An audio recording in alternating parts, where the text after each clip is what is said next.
हिंसाचाराला जबाबदार 34 social media हँडल्सची ओळख सायबर सेलकडनं निश्चित। सर्व 34 अकाउंट्सवरनं 4 गुन्ह्यांची नोंद। पोलिसांकडून तब्बल 1600 हँडल्सची झाडाझडती।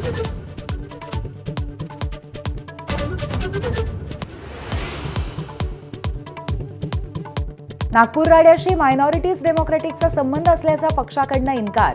औरंगजेब समर्थनाच्या घोषणा दिल्याचा आरोप पक्षाध्यक्षांनी फेटाळला। औरंगजेबाने अनेक चांगली कामं केल्याचाही दावा।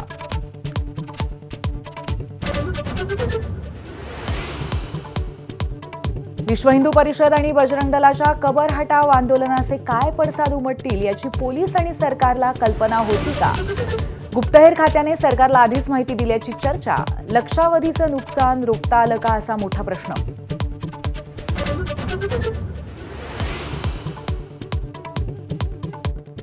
दिशा सॅलियनवरती सामूहिक बलात्कार करून हत्या। मृत्यूच्या 5 वर्षांनंतर दिशाच्या वडिलांनी याचिका करत दावा केला। आदित्य ठाकरेंसह मुंबई पोलिसांवरही गंभीर आरोप।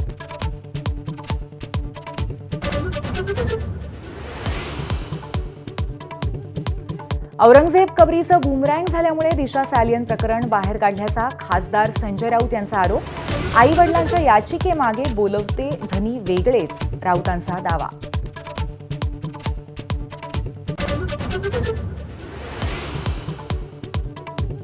अधिवेशनाच्या कालावधी संदर्भात आजच्या मंत्रिमंडळ बैठकीमध्ये होणार निर्णय।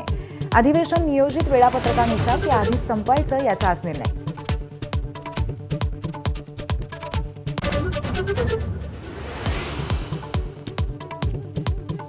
मस्साजोग सरपंच संतोष देशमुखांच्या हत्येला 100 दिवस पूर्ण। कृष्णा आंधळेला पकडण्यात पोलीस अपयशी। 100 दिवसामध्ये कराड गँगवरती आरोपपत्र आणि धनंजय मुंडेंचा राजीनामा।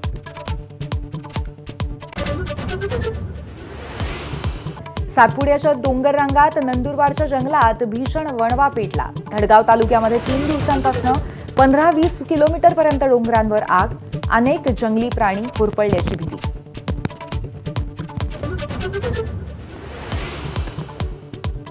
पुतिन यांच्याशी चर्चेनंतर डोनाल्ड ट्रम्प यांची झेलेन्स्कींशी चर्चा। शांततेसाठी निर्णायक चर्चा झाल्याची ट्रम्प यांची माहिती, तर युद्धविरामासाठी झेलेन्स्कीही सकारात्मक।